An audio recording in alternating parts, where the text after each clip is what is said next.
from the crypt.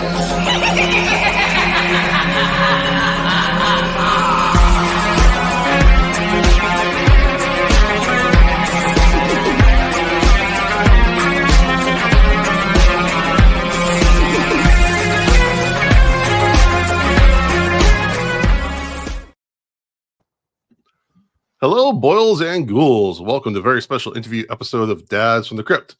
My name is Jason. Today we're talking to the star of VHS Beyond segment Fur Babies. Welcome to the show, Libby Letlow. Hello. Thank you for having me. Oh, thank you for coming on. This is a real treat. I've been a big fan of VHS series since they first started coming out. But the thing, due to the anthology nature, you don't really have much time to get into the characters or for characters to really shine. So this is the 7th movie in the series, and I can only really think of a handful of actual characters. But when I saw your segment, I'm like, wow, that's a character that really sticks out, and I have to find this person and talk to them. So it is you're so sweet. a treat to have you on. So why don't you tell me about how you got into acting? Oh gosh, I think I was 4 years old when I told my parents that I wanted to be an actor, and they put me into a performing arts school when I started elementary school. So I was about 6 years old. Sorry about the jingling. That's Bruce's collar in the back because he's scratching himself. Bruce, stop. So yeah, for as long as I can remember, I have wanted to be an actor. I think the movie Annie, the 1980s movie. Yes, with Tim Curry. Tim Curry as Rooster, Bernadette Peters, Carol Burnett. Yes, all of them. Albert Finney. That movie kind of changed my life when I was a kid. It was on loop in my house constantly. I kind of went between that and The Wizard of Oz, Judy Garland, all the time. So yeah, I saw those girls dancing around during Hard Knocks Life, and I was like, I want to do that. And so yeah, I was put into a performing arts school all through elementary school, and then I just kept going. I have learned since that I am not a great dancer or singer. I am mediocre at best at both, but I can act my face off. So that's how I ended up here. All right, and then fast forwarding, how did you find out about the VHS role? It was one of the castings that my manager sent to me. Shout out to Casey, yay! And I looked at it and I was like, "Oh, this is for VHS." I showed it to my husband because he's also a VHS fan. And then we also noticed that the directors on it were Justin and Christian Long. And we got very excited, and my husband is the one who helped me shoot the audition for it. It kind of had 3 segments that we shot, and he knew exactly how we wanted to do it. He's like, okay, if we're going to do this, we're going to do it found footage style. We're going to do it POV. And we did. We shot the whole thing POV rather than just me sitting in front of, a gray wall like you normally do for taped auditions these days. And they loved it. We sent it in, and I guess it was pretty immediate that they loved the audition. So that's how I ended up in this crazy world of VHS Beyond. Did you put him in the cage to audition to get the realism? No, that actually wasn't part of the audition script. So he's just holding the camera the whole time. But I did get to use my dogs in the audition. Normally, when you send in auditions, you can't use your dogs because they'll make all the noise and they'll just want to ruin all of the takes. And we always have to put them in the other room. But with this one, we were like, oh, we should absolutely use the dogs. So we did. And because we did, that's the whole reason that they said, we really liked your chemistry with your little dog. Can we use in the movie? And I was like, yeah, absolutely. So do dog owners get extra stipend or we specifically asked for a little bump to use the dog for 2 days of the shoot. Yeah, that's awesome. There should be a doggy stag card. Yeah, right, exactly. A dag. And then, so did you go and audition further, or was that the only audition? That was it. That was the Wow. only audition. I sent in the tape, about I don't know if it was a week or like within a week. I got a call from my manager saying the casting director was really happy with it. I was in the mix. And then what's really funny is the very next morning I was out to breakfast and I saw Justin Long at the cafe that I was eating at. He was leaving. And I didn't say anything to him, but my husband and I kind of looked at each other and we were like, that's really weird. And then That's the weird. next day I got the call that I was cast. So I Did was like, we'll take that, that's fine. did he bring that up? That like, oh yeah, I saw you at the cafe, or I told him mhm. 3 days later when we met at the table read, at the first table read that I had seen him. And he was like, yeah, did you, he's like, oh, I was, yeah, running out of there with food, probably going into a production meeting for this. So That's really cool. yeah. How did he feel about his directorial debut? I mean, I think he's pretty happy with it. They did a great job. He Mhm. and I don't want to leave out Christian in this because he had just as much of a hand in it as Justin did, but they were they were both on top of their game. They were both super collaborative. They were always communicating with each other, about whether or not they got a take, if they wanted to move on, what would work if they needed to change a line or anything. But they were fantastic to work with, and it was really, really fun to watch the two of them work together. A lot of banter between the two of those guys. Yeah, I'm always fascinated by not all. There's two things about that fascinate me, or when there's co-directors, because the director is a very strong-willed, leadership position. So when two people are able to work together enough to make to still have the same result, but from two minds, is very impressive. And whenever I see like a first-time director from an actor or um, another role within filmmaking taking that over, it's always very cool to see. Yeah, for sure, for sure. And I also have to say, I think it helps that the two of them have a very similar way of communication. They have a Mhm. very similar style, and they both have a similar sense of humor. Mhm. So, they really kind of like between the two of them possess one mega funny brain. Right. Now, I've always wondered with these VHS segments, when did you actually film it? Because it came out, obviously, October 2024. How long ago did you film it? We filmed the first week of June. And now that was our segment. I'm not sure when the other Right. segments got shot. Um, Mhm.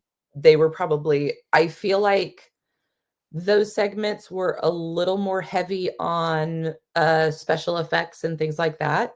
So they might have gotten shot earlier. But Right. our segment for Baby specifically was shot in June. Okay, so about a little less than 6 months, but yours Yeah. is effects heavy, but it's all practical, at least from what I could Yeah, tell. they were all practical effects. Everything was done right there in the studio where we shot. Yes, there wasn't much post. Yeah, so like I love this segment because it's like very disturbing, but also really funny. All this Yeah. like kind of it's a very tight balance that could easily fall into like gross out too far or overly silly, laughable. Mhm. So I love that. But like on the set, was it like intense or was it just like what the hell is happening around here? No, Like Doctor of Island, we were Island of all Dr. laughing. Moreau. We were all laughing the whole time. Like, Hmm. I mean, yes, there was also things, especially the last day, which was the basement shot of all of the, The mayhem. activists getting getting messed up. Uh there was definitely a lot of effects that we were just like, this is disgusting, but also hilarious. So it was a pretty light mood on set every day. Like Hmm. nothing too crazy. And then so what do they talk about their influences for this? Like obviously Tusk. Everybody has, speculated that Justin was heavily influenced by Tusk. Even Christian, I think at Fantastic Fest was talking like he's like, I can't speak for Justin, but I'm pretty sure he was. And I even mentioned it to Justin on set. And he was like, "Oh yeah, maybe, but I think he played it really close to the chest for a while." I want like there to be like a meta movie now of like Justin traumatized by Tusk and making other people become tusked. Like and he just like spirals into like a his own mania about Yeah, his trauma from being in Tusk, making it that would like be really hilarious. That would be really, really funny. I mean, um I'm one of those sick individuals. I really like Tusk. I oh, I think it's loved it. yeah, I think it's a great movie. Mostly because of Michael Park. Like Mhm. he's just a phenomenal underrated actor.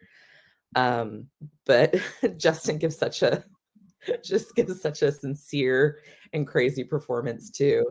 Body horror is not necessarily my favorite thing ever, especially oh gosh, what am I thinking of? Cronenberg stuff, Right. like that stuff. Oh gosh, it makes me so uncomfortable. Um, one of my favorite recent examples of that though would be I guess it's not that recent because The Substance is now out and I still haven't seen it. I'm so Oh, excited to okay. I was see about it. to ask because Substance is fantastic. But, did you see The Color Out of Space with Nick Cage? Yeah. Yeah, Oh very good. god, like, okay, Yeah. so, like, With like the mother and the the son mother and thing. the son when they're morphed Oh, together, I'm just like, "No." But because of the way that we did it, I think it was a little more comfortable for me, but also, I'm on set, I get to see the magic being created in front of me. sure. And did they like ever mention like Annie Wilkes from Misery? That's the vibe I got. I know, so yes, okay, obviously, there is absolutely Annie Wilkes, Kathy Bates vibes, I will not deny it at all. My husband and I talked about it when we shot the audition, we were like, "Okay, we gotta go, to that level a little bit." And what's funny is that later on, in different articles that I had seen written and interviews with the brothers, they had also mentioned um, that they were writing Becky sort of with that in mind. But it was never conveyed on set. We never talked about it because I don't think, there's a lot of times when directors don't want to put a certain character in an Mhm. actor's head because you don't necessarily want a recreation of that character or a recreation of that actor.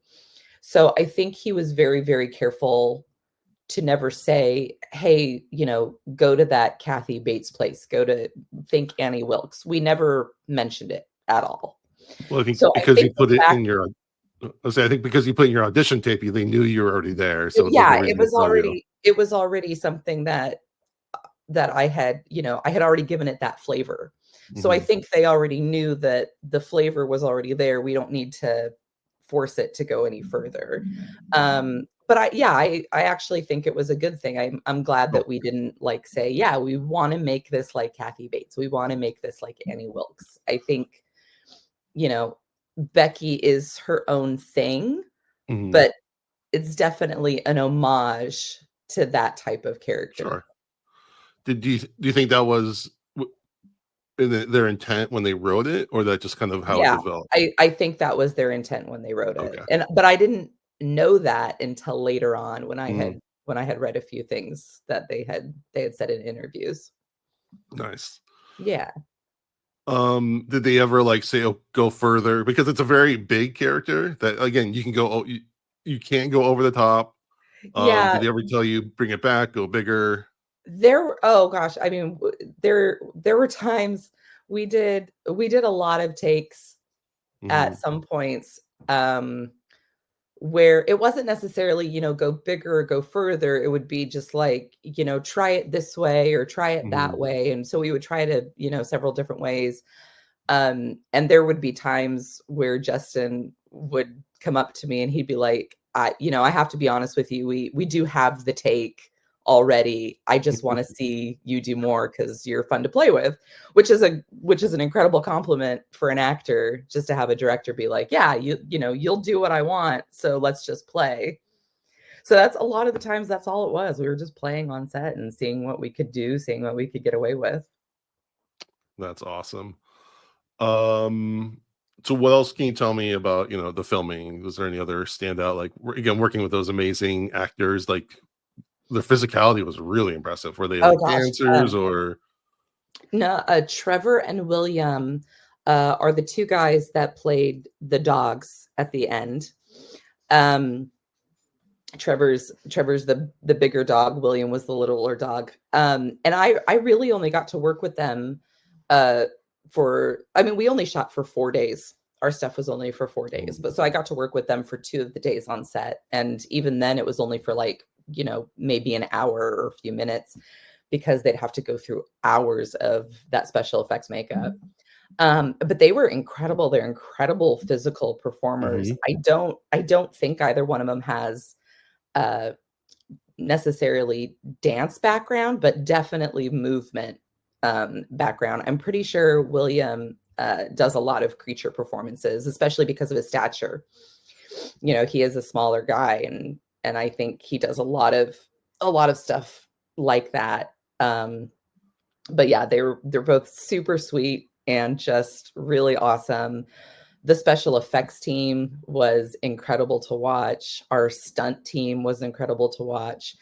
I've said it before to other people, but Josh Goldblum, who's the producer of VHS, he's just put together this incredible team that he's worked with on several of these movies. They've all worked together. So this is like a well-oiled machine. Right. And getting them to, getting to watch them work together and getting to watch them just kind of have this really delicate choreographed dance that they do around each other. They all know each other. They've all worked together before.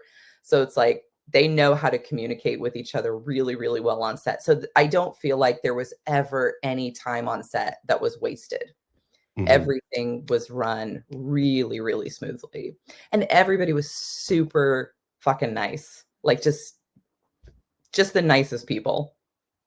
No, that's great to hear. I mean, yeah, they're pumping these things out a year. Like this is the fourth year in a row, and there's already announced another one. So that's why I'm interested in like the efficiency in pumping these things out. And especially, when we did our review, I said this is probably the most even, like all of them are of a good quality, because sometimes anytime you have anthology, there's always going to be some that are better than others. And sometimes there's some that are, a little bit more below, it's a little more higher, but this one, like all of them are like at least B plus in my opinion, if not higher. For sure. So, which is again amazing for the 7th in a series. I don't think I've ever seen that in the horror series. That's true. Well, I think it helped, like, my assumption too is like as these things go on, there's probably more money for production, and you've got people like Justin and Christian Long coming on. You've got people like Katie Siegel and Mike Flanagan, coming on, and I didn't even know they were attached to it until the Hollywood Reporter put out the article of like, oh, the next VHS is coming, and these are the people attached. I've only seen the first 3, I think. So I haven't seen what are the first, so obviously the first one, and then there's one because 1, 2 viral, and then they took a couple years off, and then they did like a year theme, so it's like 95. I didn't see viral then, so I saw technically the first one, the second one, and the 4th one, I believe. Yeah, viral's one that I think they lost some steam, I think. That's what again, it definitely has some high points, but there's some really ridiculous low points. Again, that's my opinion as a fan. It's not just your opinion, it's a lot of people's opinions, because I've been keeping up on the reviews of all of them, just to see, I mean, this was even before the movie came out, just to see kind of what the opinions were about the movies. I think the 4th one that I saw, was that 84? Yeah, the chronology gets a little mixed up in my head, at least in my head. I know there's 84, there's like 95. I think there's another 80s one, or 99. I think it's 99, 95, 85. I can look it up, but I definitely remember. So the first one ends with 10:31, right? Where the guys are in the house and it starts. With the radio silence. That one definitely stands out for me. The second one in the second one that stood out for me was The Cult. Oh my gosh. That's one of the best ones that I've seen. That one was insane. And then, okay, the one that I saw was the one that had the kids who are at the house and they get attacked by aliens. I That only might remember this because like the dog dies in it. I can't watch Yeah, anything. that might be viral. To be honest, Okay, so maybe a it lot was of them viral get that I kind of saw. smushed in my head. Yeah, so it was 2012 was VHS, Mhm. 2013 to 2014 viral, and then skips to 2021, 94, 2022, 99, 2023 was 85. Okay. So Yeah. I mean, I recommend the last three as well. I think Yeah, that's actually those are the ones that I do want to watch because yeah. I've been hearing really good things about those. So I do want to watch them. I just haven't had time yet. Get on that. Do you get a free Shutter account as No, I a wish. I know, I wish everybody asked me that. Do you get a free Shutter account? No. I mean, it is like the cheapest, it's probably the cheapest streaming service I It get, is, but and the funny thing is, we did have Shudder before because we were watching a lot of horror documentaries, especially like mhm, Eli Roth's History of Horror and everything. It was yep. great. Um, but yeah, we for some reason we had gotten rid of it for a while, and so we obviously we got it back for this. No, they had some bangers this year. They had like Late Night with the Devil and The Violent Nature, Well, the Oddity. we saw Late Night with the Devil in the theaters. Mhm. We haven't watched In Violent Nature yet. I did Oh, watch Oddity this year, and it was incredible. yes. I really that's one of my, I think, top 4 or 5 of this year. Oddity and, what was the other one? Oh, When Evil Lurks. Okay. I think that was I mean, it's international, so it kind of depends. I think Evil Arc was technically last year. Kind of depends on Yeah, I guess it technically it was just one that yeah. I actually watched this year because I was like, "Oh, I really wanna watch it." Yeah, Man, Oddity. I have been following so many horror content creators now Mhm. that this has You're come out, so you're one I'm of like us. I get so many recommendations from all of you guys. So I'm like, "Ooh, I've gotta put that on my list." Yeah, it was really weird seeing Late Night with the Devil and seeing the Shudder logo in the movie theater. I had like a Yeah, really like surreal moment among the yeah. many other logos, but I was gonna say there was a moment when the entire audience was laughing when every single logo was showing up. I was like, "Oh, there's like 15 of them. This is yeah. insanity." But worth it to get to a great movie. I'll It take was. it. I loved Better, it. but I thought it was great. better than more trailers. And then you also recently were in the production of Rocky Horror. I was recently in a production of Rocky Horror, in a little town called Bakersfield, California. That's actually where I'm from. It's Oh, my hometown. I Uh, have some I have some stories about Bakersfield I could tell you. I have stories about Bakersfield too. Yeah, some friends of mine were doing a production. They ended up losing their Frankenfurter. They reached out to me and they said, "Do you know anybody who would come up to Bakersfield and perform?" And I didn't have anything going on at the time, so I said, "Yeah, I'll do it." So, yeah, I went up and did it, and it was great. It wasn't a shadow cast in front of the movie. It was a full Mhm. live Well, musical production. So, the makeup we're is we're all intense. the makeup was intense, yeah. It was very much my own version of Frankenfurter. I was not doing we didn't do, the 70s Rocky Horror. We were very much doing it as an homage to mid-century camp, Mm. uh, science fiction films. So much more like, 40s and 50s influences. Which I mean, again, which brings us full circle to Annie, starring Tim Curry, where you learned that you wanted to sing and dance, and here you go, got to be Tim Yes! Curry, and you got to sing and Hey, dance. I did not make that connection, but yes, that is absolutely true. I mean, I've been a diehard Tim Curry fan since I was Mhm. a child. His portrayal of darkness in Legend is one of my favorite performances ever. Talk about intense makeup. Holy cow. And then of course the original TV miniseries of It, Stephen Mhm. King's It, and him as Pennywise. Yeah. He's a magical person. Tim Curry is a magical person. I am absolutely Yeah. certain of it. I got to meet him at Monster Palooza a couple years ago, and just like being in his presence was just like electric. I saw him.